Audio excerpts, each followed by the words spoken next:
어,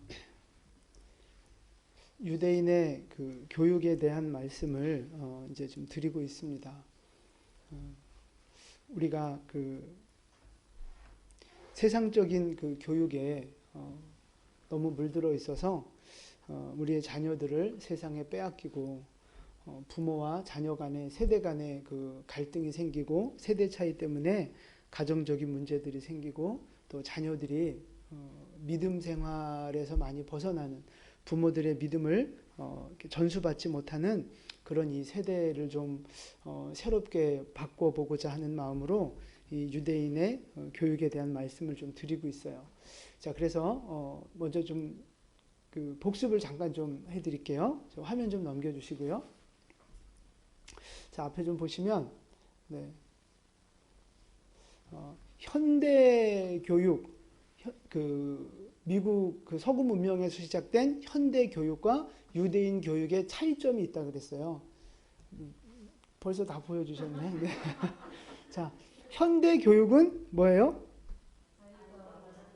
네, 아이가 원하는 대로 해주라 그런 거예요. 아이가 원하는 대로 애들 스트레스 받게 하지 말고 아이가 원하는 대로 다 들어줘라, 맞춰줘라 그러는 거죠. 근데 유대인의 교육은요, 그래서 조상들이 원하는 대로, 다시 말해서 말씀에 기록된 대로 하나님이 원하시는 대로 교육시켜라 그런 거죠. 너무너무 그 관점이 다른 거예요. 자, 그 다음에 두 번째,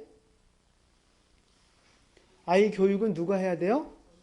그렇죠. 세상 교육은 전문가한테 맡기라는 거죠. 그래서 애기들이 뭐 제대로 걷지도 못하는 애들도 우리 다 어린이집부터 먼저 보내잖아요. 어린이집에 보내고 유치원 보내고 또 학교 보내고 학원 보내고, 우리는 그 부모는 집에서 돈 대주고 먹여주고 재워주고만 하는 거지 모든 교육을 다 우리는 그 세상에 맡겼단 말이죠. 신앙교육은 교회에 맡기고 세상 교육은 세상에 맡기고 부모가 가르치지 않는 시대를 우리는 살아왔어요. 그런데 유대인들은 누가 그 교사가 돼요? 부모가 교사가 되고 스승이 돼서 자녀들을 가르친다고요. 인성을 가르치고 도덕을 가르치고 신앙을 가르치고, 물론 그 뭐 영어, 수학, 과학 이런 그 학문적인 건 세상에서 배워야 하겠지만 그 이외의 것은 그 인생의 철학과 인생의 가치관과 신앙은 부모가 가르쳐 주는 거라고. 부모가. 그래서 아이들은 누구를 닮는다 그랬어요? 낳아준 부모를 닮아요? 가르친 선생님을 닮아요? 예, 가르친 선생님을 닮아간다고요. 내가 낳았다고 그게 내 자식이 아닙니다. 세상에 나가서 이상한 선생님한테 이상한 그 교육을 받으면 우리 자식들 뺏기는 거예요. 지금 세상이 그렇잖아요.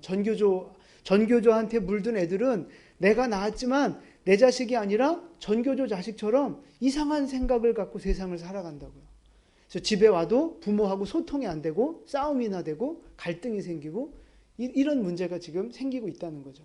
그래서 자식은 부모가 가르치는 거예요. 자식은 부모가 가르치는 겁니다. 우리는 너무 세상에 많이 맡겼어요. 교회에다 맡기고 기관에다 맡기고 이제 그러면 안 된다는 것입니다. 그래서 유대인의 방법이 아니라 조금 더 본질적으로 말하면 누가 가르쳐 주신 방법이에요? 하나님이 명령하신 방법이고 그것이 성경적인 방법이다라고 하는 거죠. 자, 이것이 이제 첫 번째 시간에 배웠던 말씀이었어요. 그 다음 두 번째, 지난 시간에 배웠던 말씀은요. 이것도 첫 번째 말씀이었군요. 네. 유대인이 자녀들을 그런 성경적인 방법으로 가르치는 가장 중요한 이유, 목표, 핵심, 그게 뭐예요?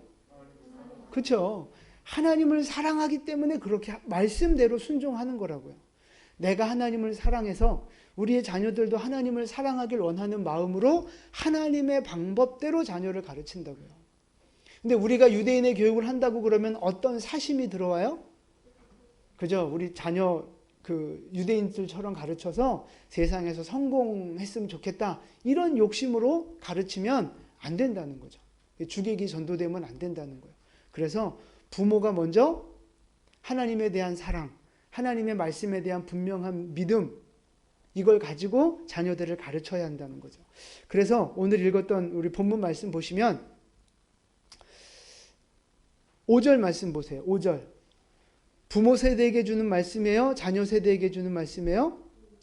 부모 세대입니다. 5절 잘 읽어보세요. 함께 봉독합니다. 너는 마음을 다하고 뜻을 다하고 힘을 다하여 내 하나님 여호와를 사랑하라. 이게 첫 번째예요. 부모 세대가 하나님을 먼저 사랑하고 말씀을 사모하고 의지하는 믿음이 있어야 된다는 거예요. 그 믿음이. 부모가 먼저 여호와를 사랑해야 되고요. 그 다음에 해야 되는 일이 뭐냐 하면 6절 자녀들을 향해서 어떻게 해야 되나요? 시작. 오늘 내가 내게 명하는 이 말씀을 너는 마음에 새기고. 이 하나님의 말씀을 부모가 먼저 가슴에 새긴 후에 자녀들에게 가르치라는 거예요. 부모가 먼저 가슴에 새겨야 하고 그 다음에 부지런히 가르치는데 어떻게 가르쳐요? 그렇죠. 집에 앉았을 때든지 길을 갈 때든지 누워 있을 때든지 일어날 때든지 이 말씀을 강론할 것이며. 그러니까 자녀와 함께 있는 시간이라면 그 시간 전체가 다 말씀을 전하고 가르치고 나누는 시간이 되어야 한다는 거예요. 여기서 강론한다는 말은요, 좀 어려워 보이지만 그냥 쉽게 말해서 토킹 어바웃 한다는 이야기입니다. 서로 대화한다는 이야기예요. 하나님을 주제로, 말씀을 주제로 그냥 서로 대화한다는 뜻입니다. 그러니까 늘 하나님에 대한 말씀들, 하나님적인 말씀들, 기독교 가치관에 대한 말씀들, 이런 쪽으로 자녀들과 이야기를 하며 자녀들을 그렇게 믿음의 방향으로, 기독교 가치관의 방향으로 길러내야 한다 하는 말씀이죠. 그래서 가장 중요한 건 하나님을 사랑하는 마음입니다. 우리가 먼저 하나님 사랑하는 마음으로 충만해져야 합니다. 자, 우리 그 다음 볼까요? 네. 이제 세대 차이 문제를 지난주에 말씀을 드렸어요. 세대 차이는 기독교의 적이다. 이렇게 말씀드렸어요. 왜 이 세대 차이가 문제예요? 세대 차이가 생기면 무슨 문제가 생겨요? 소통의 문제가 생긴다고요. 서로 대화가 안 되는 거예요. 가치관이 다르니까, 사상이 다르니까 서로 대화가 안 된다고요. 소통의 문제가 생겨요. 그럼 그 다음에 무슨 문제가 생겨요? 관계의 문제. 대화가 안 되면 관계가 형성이 안 되는 거죠. 아무리 부모 자식이고 내 뱃속으로 났어도 대화가 안 되면 그 관계는 더 이상 뭐 혈연적으로는 부모 자식 관계가 될 수 있지만 정서적으로 부모 자식 관계가 될 수 없는 거죠. 그러면 관계 문제가 생기면 그 다음에 무슨 문제가 생겨요? 권위 문제가 생기다. 권위. 관계가 깨졌는데 말하면 듣겠어요? 그 부모의 권위가 살겠어요? 그 학교 선생님의 권위가 살겠어요? 목회자의 권위가 세워지겠어요? 안 된다고요. 소통이 안 되면 관계가 깨지고 관계가 깨지면 권위를 인정받지 못하는 거예요. 아이들이 부모의 권위를 인정하지 않아요. 그러면 우리 기독교 관점에서 가장 결론적으로 어떤 중요한 문제가 생기느냐? 신앙 전수가 안 되는 거예요. 부모의 신앙이 자녀들에게 전수되지 않는 거죠.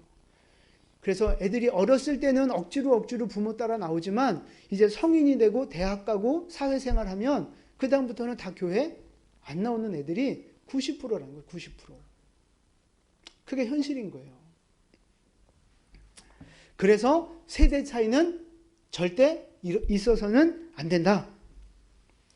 왜 세대 차이가 왜 생긴다 그랬어요? 문화 때문에. 무슨 문화? 수평 문화와 수직 문화 때문에 그런다 그랬어요. 수평 문화. 수평 문화는 뭐를 말하는 거예요?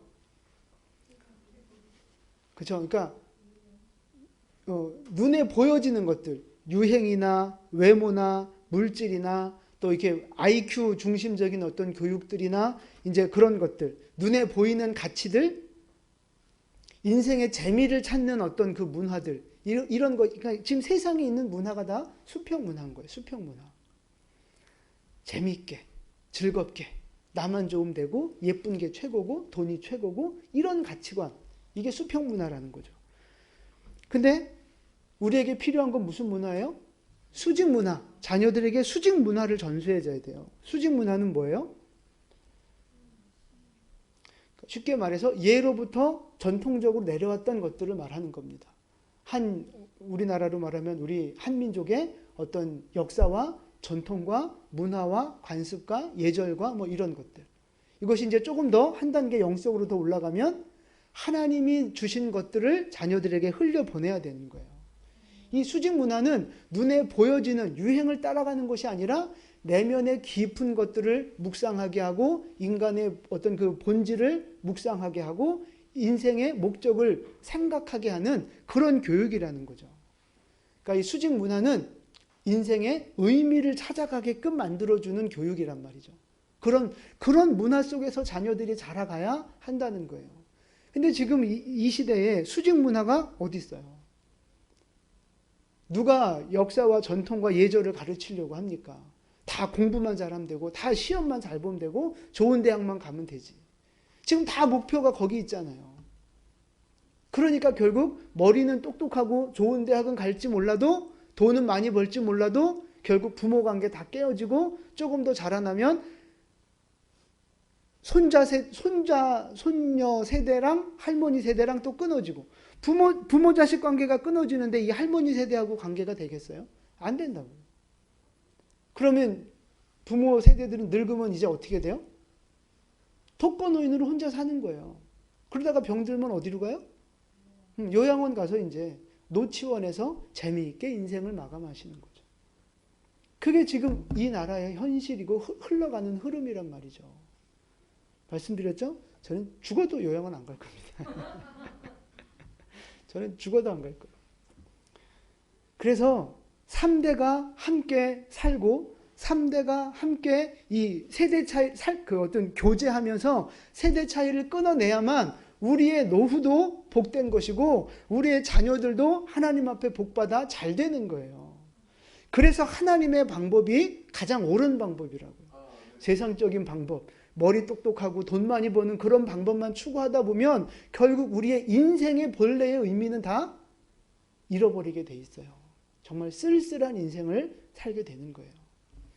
그래서 저는 정말 하나님의 방법대로 우리의 자녀들을 양육하고 하나님의 방법대로 가정의 문화가 바로 세워져서 성경에서 말한 가정의 축복들이 우리 주일 성수한다 그럼 우린 뭘 뜻하는 거예요? 주일에 교회 나와서 예배드리고 가면 그게 주일 성수한 거잖아요. 우리 기준으로는. 근데 유대인들은 그렇지 않아요. 유대인들이 안식일을 지킨다 그러면 그들은 뭘 하는 걸 갖고 지킨다고 말하느냐? 가족이 함께 모여서 식사를 하면서 그 가족끼리 모여 예배하고 말씀을 나누는 일을 하는 것을 가지고 안식일을 지킨다라고 말을 하는 거예요. 예배 한번 드리고 끝내는 게 아니고요. 3시간이고 7시간이고 가족들이 모여서 밥 먹으면서 성경의 이야기를 함께 나누고 그 시간을 통해서 자녀들에게 인성교육, 신앙교육하는 그 시간이 바로 안식일을 지키는 시간이라고요. 우리 개신교는 너무 좀 이렇게 아쉬운 부분이 좀 많아요. 그런 면에 있어서. 애들 따로 예배드리고 부모 따로 예배드리고 중등부 따로 예배, 고등부 예배 따로 드리고 청년 따로 드리고 다 따로 드리잖아요. 그러니까 세대 간에 연결되어지고 하나 되어질 수 있는 시간 자체가 없다고요. 없어요. 요즘은 집에서도 서로 얼굴 보기 힘든데 주일날 교회 나와서도 서로 얼굴 보기가 힘든 시대라고요. 그러니 무슨 유대관계가 생기고 무슨 신앙의 전수가 생기고 3대가 어떻게 가족의 정을 느끼며 살겠냐고요. 너무 안타까운 거죠. 그래서 다시 좀 회복됐으면 좋겠다 하는 거예요.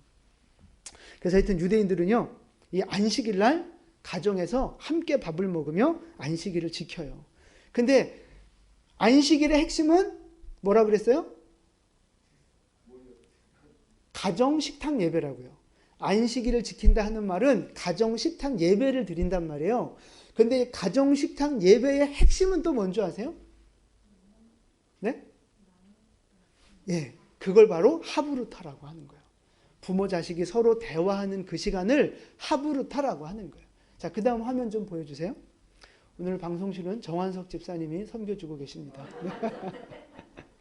아, 예배를 마쳤습니까? 네. 네, 그럼 돌아가도록 하겠습니다. 네, 하브루타란 뭐냐? 짝을 지어서 다 나와버렸네.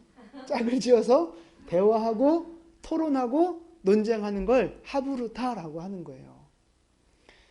근데 이제 우리가 논쟁하고 토론하는 것에 대해서 이 단어의 어떤 정의가 조금 헷갈릴 수 있어서 말씀을 좀 드려요. 자, 논쟁은 뭐예요? 쉽게 말해서 말싸움 하는 거예요. 말싸움. 그래서 말로 상대를 이기는 거예요. 그게 논쟁입니다. 싸워서 이기는 거. 그게 논쟁이에요. 토론은 뭐냐면 서로의 의견 차이를 좁혀가고 합의하고 타협해 나가는 거. 그거를 토론이라고 하는 거예요. 우리는 정치 얘기할 때는 토론을 합니까? 논쟁을 합니까? 논쟁을 하잖아. 늘 싸우잖아. 하여튼 근데 이 하브루타는요. 논쟁과 토론이 다 포함이 되어 있는 거예요. 자, 그래서 이제 그 다음 화면 좀 보여주시면 좀 잘 안 나만 안 보이는구나. 자, 우리가 그래서 하브루타도 논쟁하고 토론하는 건데 일반적인 세상에서도 토론하고 논쟁하고 하잖아요. 그거하고 성경에서 말하는 이 하브루타하고 어떤 차이가 있느냐 하면은요. 목적이 달라요. 목적이. 일반 논쟁의 목적은 뭐예요? 이기는 거, 이기는 거. 이기는 거예요. 그러니까 그 전제가 뭐예요? 내가 옳다는 거예요. 내가 옳아. 그러니까 내가 이겨야 되는 거죠. 절대적인 그 진리 기준이 없어요. 그냥 내가 옳은 거예요. 그러니까 쉽게 얘기해서 여러분 법정에서 변호사하고 검사들하고 이제 서로 이렇게 막 논쟁하잖아요. 내가 그 수임 맡은 우리 측을 무조건 옳다라고 이렇게 만들어 가야 되는 거잖아요. 법정에서는. 그게 세상에서 하는 일반적인 논쟁이 바로 그런 거라고 보시면 돼요. 얘가 진짜 죄를 졌는지 안 졌는지는 관심 없어. 일단 나한테 돈을 주는 사람이니까 무조건 이기게 만들어야 되는 거예요. 그게 세상에서 말하는 논쟁이라고요. 쉽게 말해서. 그러니까 절대적인 객관적인 선함이 없어요. 진리가 없어요. 그러니까 결과는 어떻게 돼요? 그 상대방하고 이렇게 하나 되기가 어려워요. 이기면 우쭐하고 지면 두고 봐, 그럼 너 잘났다 이제 뭐 이러면서 서로 관계가 안 좋아지는 거죠. 근데 우리 성경 하브루타는요 하게 되면 목적이 뭐예요? 진리를 찾아가는 거예요. 진리를. 하나님이 주신 말씀을 더 깊이 파면서 진리를 알아가고자 하는 것이 이 성경 하브루타의 목적입니다. 그 전제는 뭐예요? 하나님이 옳다. 말씀이 옳다. 이것이 기본 진리가 돼야 되고 기본 베이스가 돼야 되는 거예요. 하나님이 항상 옳으시다. 말씀이 항상 옳다.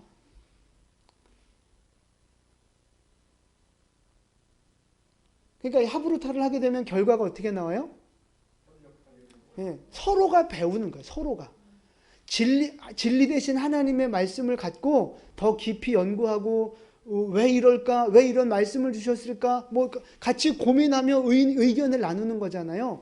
그러다 보니까 하브루타 하면서 서로 배우는 거예요. 서로가 서로에게 스승이 되어줄 수 있는 거죠. 그래서 더 하나가 되어줄 수 있는 거예요. 그래서 이제 예를 들면 전제 자체가 일반 논쟁은 내가 옳다 이거잖아요. 성경 하브루타 같은 경우 하나님이 옳다예요. 이 부분을 잠깐 예를 좀 들어드릴게요.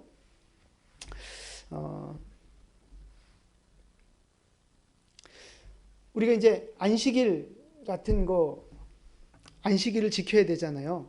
그리고 이제 우리가 또 11조에 대한 이야기들을 많이 하잖아요. 근데, 유대인들은요, 안식일, 그러니까 십계명, 뭐 이제 이런 거, 그런 걸 가지고 이제 얘네들도 하브루타를 하잖아요.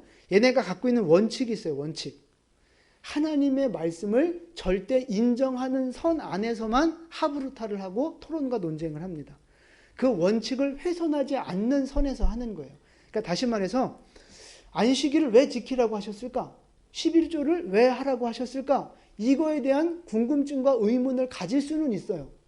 그걸 갖고 토론하고 논쟁할 수는 있어요. 그런데 목적 자체가 왜 안식일 지키라고 하셨느냐? 안식일 지킬 필요 없다라는 논지를 가지고 토론하는 것 자체는 유대인들은 거부해버리는 거예요. 아예 하지를 않아요. 11조 하면 안 해도 된다. 안식일 안 지켜도 된다. 이런 논점을 가지고 하는 토론 자체는 유대인들은 안 한다고요. 왜? 아까 말씀드렸죠? 하나님의 절대 진리, 하나님이 늘 옳고 하나님이 하라고 하신 걸 갖고 이야기를 하는 거기 때문에 이걸 부정하는 이야기들은 더 이상 토론하지 않아요.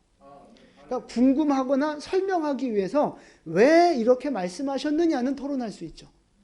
그리고 왜 이런 명령을 주셨을까를 토론하고 나서 그 다음에는 그러면 어떻게 지켜야 할까?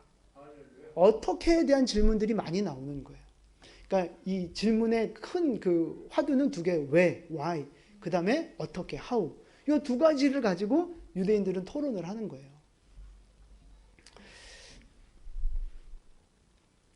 그래서 이제 우리도 가정 예배를 드린다 그러면 우리는 누군가 이렇게 찬양 한 곡 하고 말씀 읽고 설교하잖아요. 엄마가 하든 아빠가 하든 설교하고 그리고 뭐 기도하고 끝내는 거잖아요.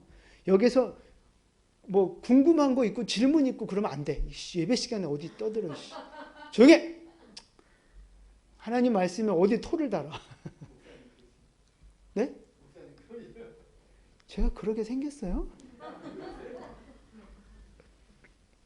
우리의 예배는 그렇다고요. 근데 유대인들의 예배는요, 그렇지 않아요. 이 말씀을 가지고 끊임없이 생각하고 왜? 라는 질문을 던지고 어떻게? 라는 질문을 던지면서 끊임없이 생각하게 하고 더 깊이 하나님이 원하시는 답을 찾아가도록 만들어준다고요. 자, 그래서 그 안식일 가정 예배의 그 핵심이 바로 하브루타인 거예요. 안식일의 핵심은 가정 예배고요. 가정 예배의 핵심은 하브루타인 거예요. 하브루타. 그래서 다음 주 이 시간에는요. 유대인들은 도대체 어떻게 안식일 예배를 드리는가를 설명을 하면서 우리가 해볼 수 있는 건 좀 한번 해보려고 그래요. 이런 식으로 유대인들은 안식일을 지킵니다. 그러니까 유대인들이 안식일 지키는 걸 보면 가족이 하나 될 수밖에 없어요. 근데 좀 귀찮아. 우리가 볼 때 귀찮아. 뭐 저렇게 꼭 해야 돼. 뭐 이런 건 있는데 그대로 우리가 따라가면은요. 가족이 하나 될 수밖에 없어요. 그들이 말씀으로 신앙 전수가 될 수밖에 없어요. 그래서 오늘 이 시간은요. 아이고 시간이 좀 많이 지났는데 찬양을 너무 오래 해요. 아이들 잘하셨어요. 그래서 오늘은 이 하브루타에 대한 걸 하브루타는 도대체 어떻게 하는 건가를 좀 샘플을 보여드리고 다음 주에는 이 예배가 어떻게 흘러가는가 거기서 또 어떻게 하브루타를 하는가를 좀 한번 시간이 허락하면 해보는 시간을 좀 가져보려고 합니다. 그래서 제가 나눠드린 요 지금 별지를 좀 한번 보시겠어요? 네, 그 뒤에 있는데 좀 나눠주실래요? 네. 창세기 4장 하브루타를 제가 준비를 해봤어요. 우리 그 교재에 우리 그 부모 교실 했던 교재에 있던 내용을 조금 요약을 했는데, 자 보세요. 그 하브루타의 그 순서가 있어요. 순서. 우리 화면 하나 보여주실래요? 네. 하브루타의 순서가 있습니다. 먼저 우리가 이렇게 성경을 가지고 이렇게 이제 하브루타를 하잖아요. 그러면 세 가지 단계가 있는데 첫 번째는요, 내용 확인을 질문하는 거예요. 내용 확인을 질문하는 거. 이게 무슨 내용인지 이 사람이 제대로 이 내용을 파악했는지를 확인하기 위한 내용 확인을 위한 질문을 먼저 던져요. 이런 질문은 단답식이죠. 답이 딱딱 나오는 거예요.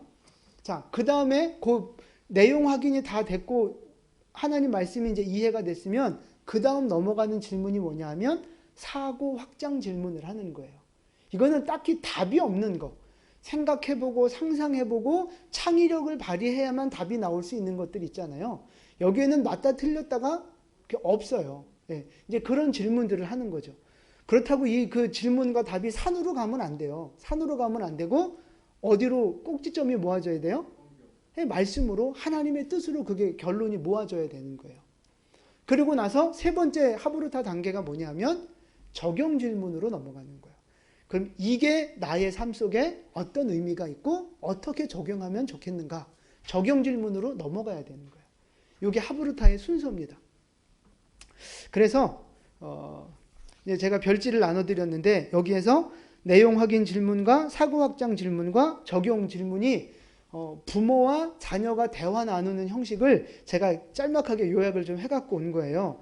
그러니까 도대체 어떻게 하는 거예요? 하브루타 이렇게 궁금해들 하시니까 제가 샘플을 보여드리는 거예요.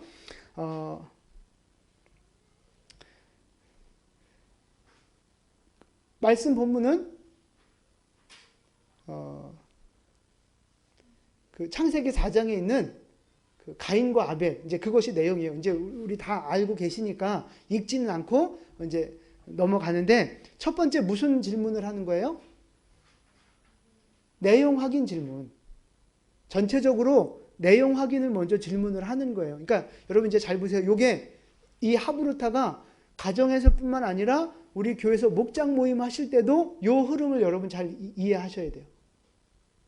목장에서도 내용 확인 질문이 먼저 들어가고 그 다음에 사고 확장 질문이 들어가, 이제 이런 식으로 질문이 들어가면 좋습니다. 그래서 목장 안에서도 함께 궁금한 거 있을 수 있잖아요. 그러니까 은혜만 나누고 한마디씩만 하고 끝내시면 안 되고, 뭐 그럴 수도 있겠지만 궁금한 게 있을 수도 있고 좀 다르게 말씀에 대해서 다르게 생각할 수도 있는 부분이 있을 수 있잖아요. 그런 것들을 서로 이야기하는 시간들을 갖는 것이 유익해요. 그러면 신앙이 조금 더 적극적이고 능동적인 신앙으로 바뀌어져 갈 수 있어요. 그냥 주는 것만 받아먹는 주입식 신앙이 아니라 능동적으로 내가 말씀을 받아들이고 해석하고 적용하는 힘이 더 길러질 수 있어요. 그래서 목장 모임 하실 때도 은혜도 나누시지만 궁금한 것도 서로 물어보시고, 좀 다르게 생각하는 사람은 반론도 좀 들어보시면서 논쟁은 하지 마시고 토론을 하시면 좋겠어요. 자, 그래서 이제 그 가인과 아벨 가지고 이제 내용 확인을 질문을 하는데, 제가 Q가 부모고 A가 자녀예요. 그렇게 보시면 돼요. 제가 이제 질문을 할게요. 여러분이 자녀의 입장에서 A 대답을 하시면 돼요. 아담과 하와가 처음 낳은 아들 둘이 누구지? 가인과 아벨의 직업이 뭘까요? 가인은 제사 드릴 때 어떤 제물을 드렸지? 아벨은 무엇을 드렸지? 하나님은 누구의 제사를 받으셨을까? 가인의 제사는 받지 않으셨는데, 그래서 가인이 어떻게 했어? 그래서 가인이 하나님한테 어떤 벌을 받았지?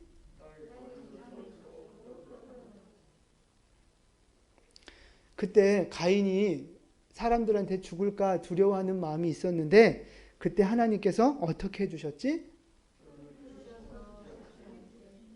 네, 이제 요렇게 하면 전체적인 그 4장의 흐름을 이제 아이가 파악을 했구나, 이 사람이 파악을 했구나, 이제 그렇게 확인할 수 있는 거예요. 그 다음부터 이제 좀 생각하는 질문이 들어가는 거예요. 이제 이건 그냥 예시니까 이렇게 흐름만 아시고 여러분들이 이제 또 얼마든지 응용하시면 되는데, 자, 가인과 아벨은 어떻게 하나님을 알았을까? 읽으세요. 누군가에게 배웠겠지?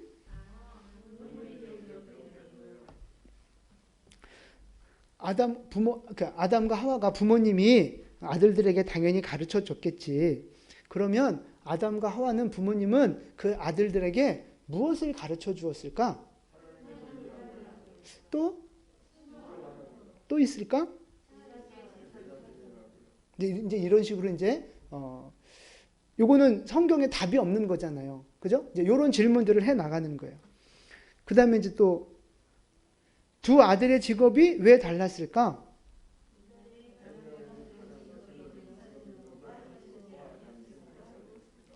왜 그렇게 생각하니?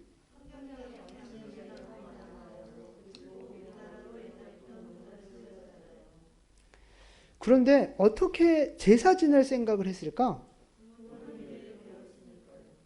여러분은 이런 질문이 딱 들어오면 어떻게 일단 이런 질문도 좀 생각을 해내셔야 돼요.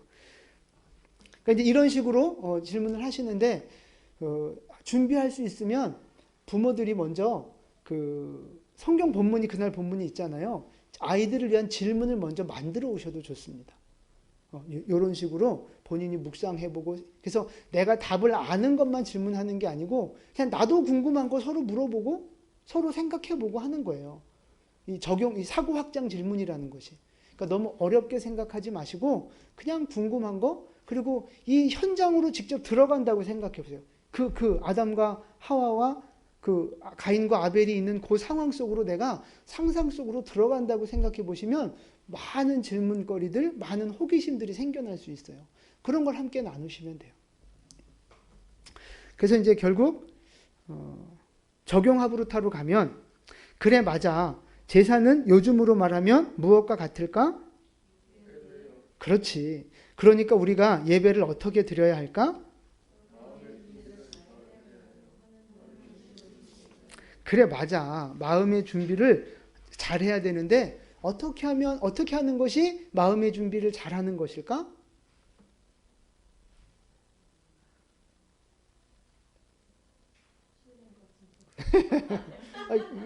네. 이제 그런 여러 가지 답들이 나올 거예요.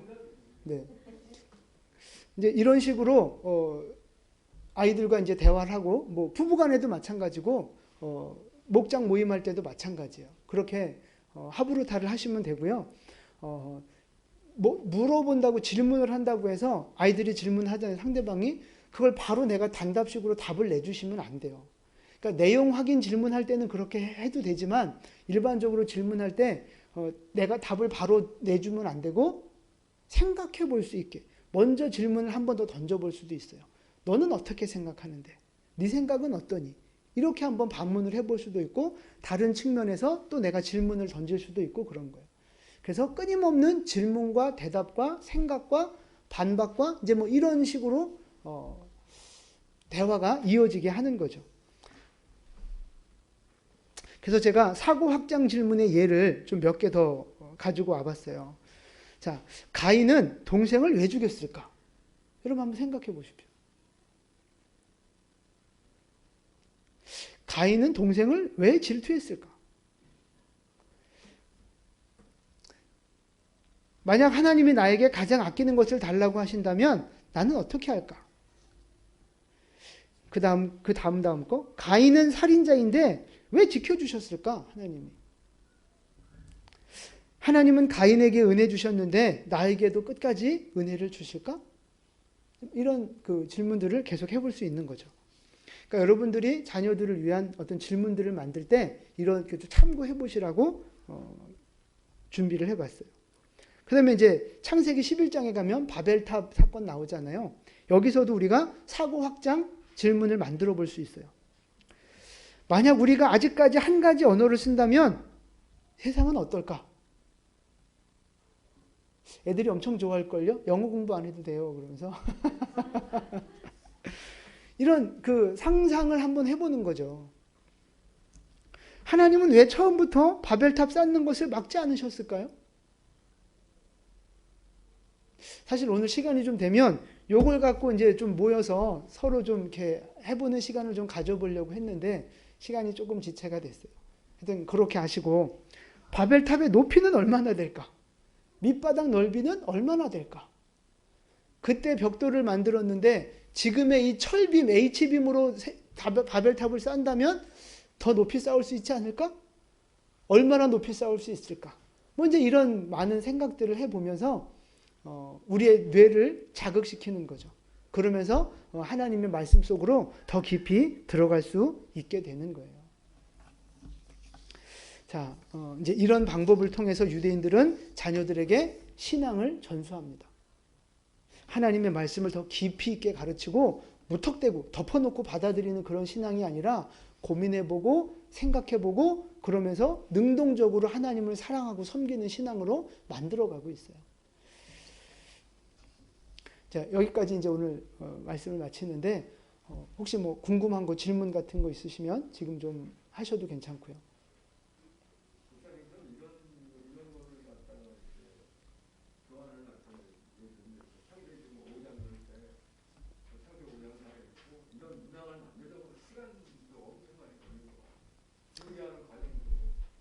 처음에는 조금 시간 걸릴 수 있죠. 네, 노력하셔야죠. 뭐. 하다 보면 또 애들이 기상천외한 질문들을 할 때가 많이 있어요. 네. 네네. 만만해요. 해보시면 만만해요. 네, 네.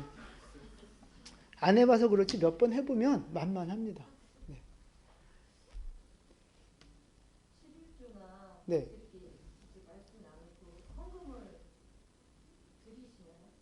이분들이 네? 그날 주일 예배 말씀 드릴 때 하나님한테 11조를 드리나 아니면 예물을 안식일 식탁 예배할 때 예, 헌금 드려요.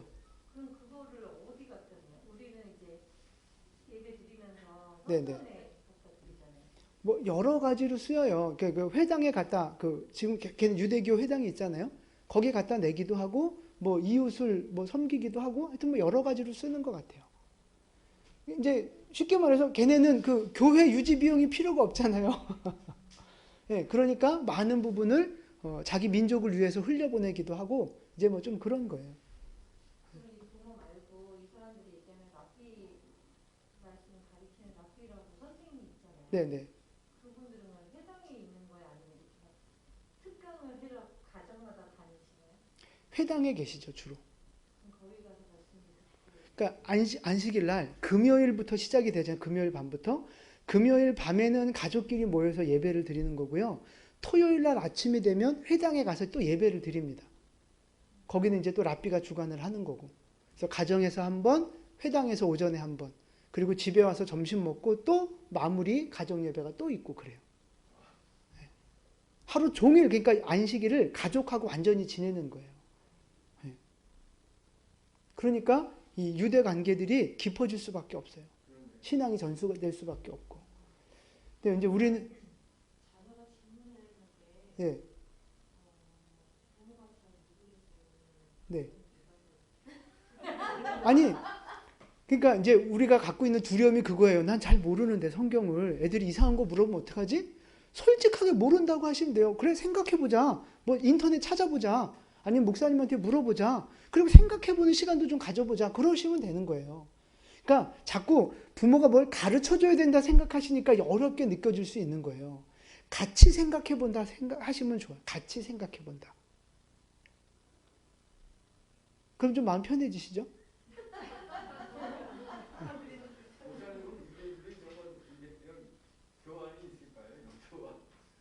없죠. 잘은 모르지만 없어요. 하여튼 제가 초반에는 교환들을 좀 만들어서 좀 이렇게 드리면 도움이 좀 될 거예요. 네. 하여튼 여러분 우리 애는 다 컸는데 뭐 그렇게 포기하지 마시고 여러분 또 손주도 있잖아요. 손주들부터 또 이렇게 하나님의 방법대로 양육하셔야 되지 않겠어요? 그런 비전을 갖고 좀 이렇게 하셨으면 좋겠어요. 네, 또 질문 없으시죠? 네, 우리 권사님 이렇게 수요 예배 처음 나오셨는데 좀 어색하셨을 수도 있겠어요. 네, 그런데 하여튼 좀 잘 이해가 좀 되셨으면 좋겠고,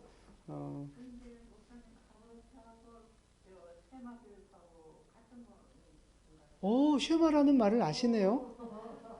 네네. 그러니까 유대인들이 그 자녀를 교육하는 교육의 큰 전체 이름을 보통 쉐마라고 하는 거예요. 그리고 그 쉐마 안에 하브루타라고 하는 방법이 들어가 있는 거죠. 네. 이거 많이 알고 계시네요. 네네. 하여튼 그렇습니다. 저희 교회가 이렇게 좀 이렇게 아이들이 많지는 않지만 좀 이렇게 많지 않으니까 오히려 이게 더 쉽게 접목이 될 수도 있는 부분이에요. 그래서 가정을 좀 이렇게 좀 잘 세우고 싶어서 이제 이런 방향으로 좀 가보려고 이제 이렇게 시작해 보려고 하는 시점이에요. 그렇게 좀 이해하시고, 네. 함께 동참해 주시면 감사하겠습니다. 네, 네. 네. 2차 있나요, 목사님? 네? 2차 다과가 있나요? 오늘 2차요? 네, 권사님. 그러면 제가 고구마 좀 삶아놓은 게 있는데 드시는 거예요? 네, 하여튼 오늘 시간이 원래 저희가 수요일 날은 말씀 한 8시 반까지 하고 9시까지 이렇게 기도회 하고 이렇게 가거든요. 근데 이제 오늘은 권사님도 오시고 해서 이제 이렇게 좀 마치고 우리 기도 한 번만 하고 오늘 일정 모두 마치도록 하겠습니다.